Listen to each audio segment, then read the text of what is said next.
Halo semuanya, selamat datang ke channel baru ini. Gue akan bahas kelanjutan manhwa Korea. Kali ini gue akan bahas manhwa The Request Mercenary Machination. Pembahasan ini diambil dari novelnya dan mengandung spoiler.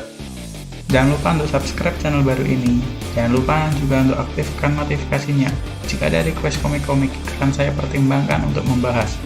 Karena ini adalah channel baru, masih butuh support kalian semua.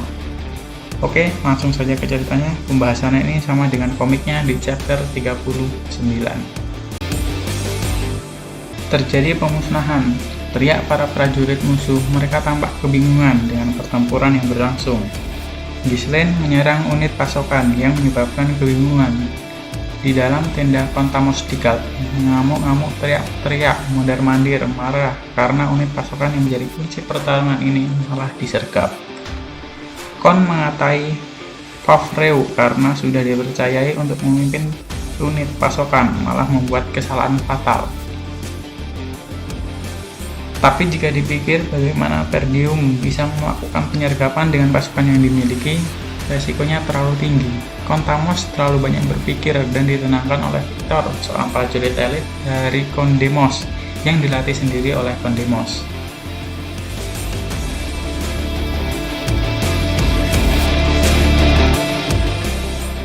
Walau sudah ditenangkan, Tamos tetap mengoceh. Tamos memendam ketakutan irasional kepada peperangan pengepungan. Ini karena dia tidak mempunyai pengalaman di bidang pertempuran. Victor melanjutkan diskusi sebelum peperangan dengan dia sebagai pemimpin utamanya dalam penyerbuan ke Perdium. Victor mengatakan bagaimana pembahasan mengenai penyerbuan besok dan strategi perangnya. Kontamos tetap mengoceh akan menjadi bangsawan agung setelah perang ini. Sebetulnya perjanjian Kondemos membantu Kontamos, keduanya tidak didasari atas kepercayaan. Kedua kaum saling ingin mengkhianati setelah peperangan ini berhasil.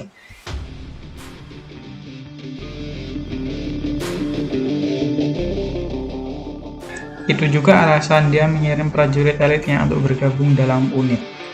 Dalam tenda, tiba Amelia. Dia juga bertanggung jawab terhadap rute perang agar pasukan sekutu dari Perdium tidak bisa membantu. Amelia mengatakan bahwa dia setiap mengingat Ghislaine selalu jengkel dan geram. Amelia juga menganggap penyergapan unit pasukan itu berhasil karena keberuntungan belaka. Latar kembali pada pemimpin Perdium.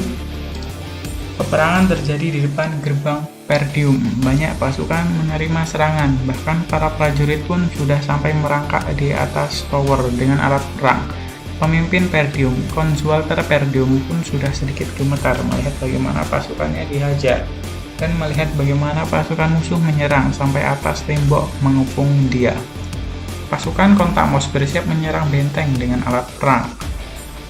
Melihat para prajurit sendiri mengalami ketakutan, Perdium juga diliputi kebingungan karena melihat prajuritnya.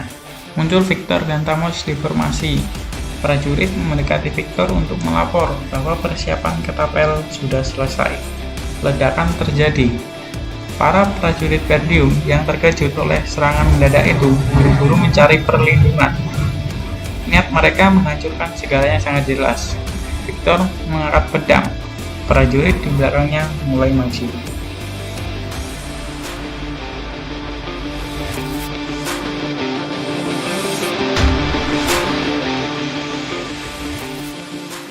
Pertempuran kacau sekali. Pertempuran yang paling kacau terjadi di atas benteng yang sempit, di mana sulit untuk mengayunkan pedang dengan benar. Pemimpin Perdium dan ajudannya Randolph entah bagaimana berhasil menemukan celah menebas musuh saat mereka maju ke depan. Kekuatan masing-masing dari mereka sangat tangguh, dan meskipun kubu Kontamos terus mengirimkan bala bantuan, mereka berhasil mempertahankan benteng pertahanan tanpa menyerah sedikit pun. Victor melihat dari kejauhan. Kontamos di sampingnya tidak sabar dan mendesak agar segera menerobos benteng dan menyelesaikannya. Victor yang jijik mengatakan bahwa tidak bisa dengan banyak alasan. Pasukan Ghislaine yang tadi malam menghajar unit pasukan musuh sekarang berada di dalam kastil menunggu instruksi Ghislaine. Gerbang dibuka, pasukan Ghislaine dan tentara bayarannya menyerbu menghajar pasukan musuh, melesat maju dengan kecepatan luar biasa.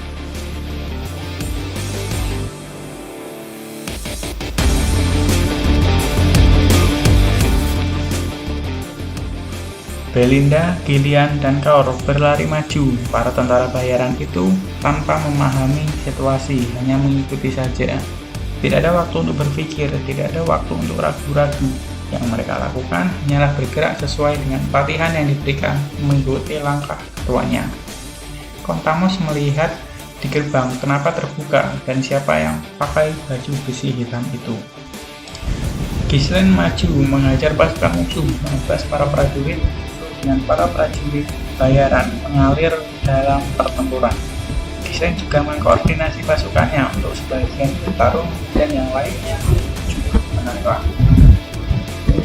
Mereka semua bergerak mengikuti instruksi karena pengalaman sebelumnya peluang untuk hidup lebih tinggi jika mengikuti Kapten Muda Ghislaine. Victor tidak menyangka bahwa medan perang disusunnya berubah dalam kekacauan dalam sekejap. Victor yang berpengalaman dalam pertempuran terus memahami apa yang terjadi. Formasi Perdium sudah hancur, barisan mereka terganggu, meskipun mereka memiliki kekuatan yang cukup untuk bertahan. Bagian tubuh musuh terbelah dua oleh pedang Ghislaine. Pasukan musuh kebingungan mengira apakah itu Randall.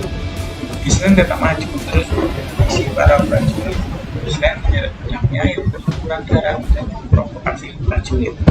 Para prajurit mengarahkan tombak ke Ghislaine, tapi pedang Ghislaine membelah mereka. Ghislaine mendekat ke mereka, itu menunjukkan teror sesungguhnya. Dia berdiri di atas tumpukan mayat. Ghislaine menyerang pengapungan dan menghancurkannya sendirian. Belinda, Gillian, Kaur merasa takjub. Ghislaine bisa menghancurkan menara pengapungan lawan sendirian.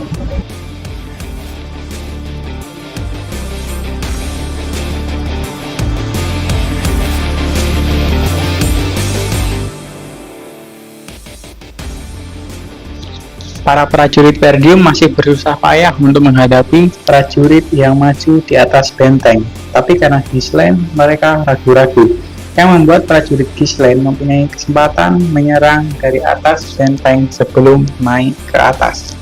Mereka menghujani apapun yang ada di sekeliling untuk dijatuhkan ke bawah. Meskipun kalah jumlah dibandingkan pasukan lawan, pemusatan pasukan mereka memungkinkan prajurit Perdium untuk memukul mundur musuh yang muncul dari menara pengepungan. Akhirnya, prajurit musuh secara bertahap dipaksa kembali ke dalam menara pengepungan. Suatu hasil yang disebabkan oleh perbedaan moral. Victor frustasi, dia telah menjalankan taktiknya sesuai buku tanpa kesalahan sedikit pun. Dia yakin untuk menghancurkan menara pada hari ini, paling lambat besok. Tapi karena ada orang aneh, segalanya telah berubah, tidak sesuai dengan dugaannya. Jika dipikir, mereka adalah pasukan elit. Dari cara mereka muncul, memanfaatkan sedikit celah untuk menghancurkan formasi. Entah karena keberuntungan atau keterampilan mereka, dia telah menerima pukulan langsung dari taktik mereka. Musuh mundur dengan tertib. Setelah pasukan musuh terakhir telah mundur, pemimpin Perdium, Zualter, mengangkat pedangnya tinggi-tinggi dan mendeklarasikan bahwa musuh telah mundur. Kemenangan ini mengingat pada awalnya berpikir bahwa bertahan pun hanya harapan. Prajurit dan tentara bayaran bersuara riang. Ghislaine langsung mengecek para tentara bayaran baik-baik saja atau tidak, karena ini adalah hari pertama. Besok musuh tidak akan menggunakan rencana yang sama lagi.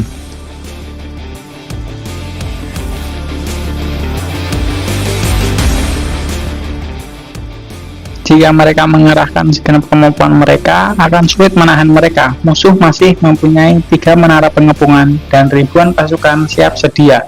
Mengingat pasokan mereka terbatas, mereka ingin menyelesaikan masalah ini dengan cepat. Pertarungan sesungguhnya baru saja dimulai. Victor tidak bisa menahan rasa frustasinya.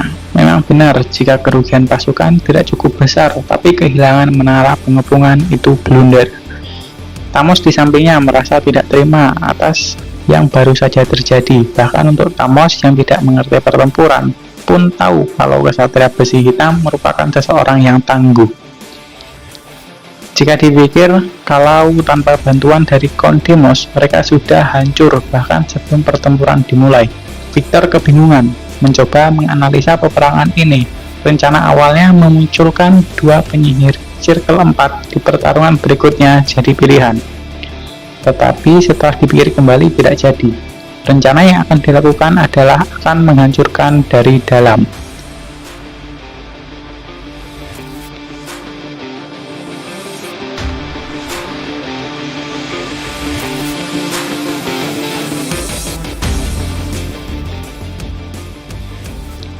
Victor diam-diam memanggil 10 kesatria dan memberi mereka perintah baru, yakni memasuki Perdium di besok malam hari. Pastikan gerbang timur aman dan buat sinyal. Victor akan membuat strategi bagaimana rencana itu dilakukan. Rencana ini dilakukan karena Count Demos mempunyai seseorang di dalam Perdium. Besok harinya penyerangan dilakukan. Tadi tidak seagresif di hari pertama. Bahkan tidak ada yang menarik di setengah hari berlalu. Tibalah rencana akan dilakukan. Kesatria di malam hari menuju tempat pertemuan mereka, bertemu dengan seseorang bernama Dren. Count Demos adalah orang yang sangat teliti dan hati-hati, telah mempersiapkan banyak kemungkinan. Dren adalah salah satu dari kemungkinan tersebut. Para kesatria yang diperintahkan bertemu dengan Dren baru saja bertemu. Tiba-tiba Ghislaine datang dari atap, menghalangi mereka semua. Semua langsung di posisi siaga. Dalam sekejap, mereka mendapati sudah dikeliling oleh tentara bayaran. Semuanya mengarahkan panah ke mereka. Tak lama setelah diskusi, panah melayang ke mereka, menyisakan 5 kesatria termasuk Dren. Dren meminta ampun agar tidak dibunuh, tapi seketika pedang memenggal kepalanya. Itu juga berlaku bagi kesatria yang masih hidup.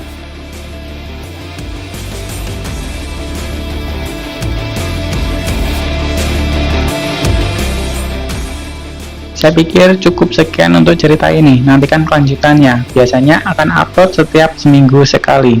Terima kasih telah nonton pembahasan ini sampai habis. Jangan lupa untuk subscribe, like, dan share video ini ke teman-teman lainnya.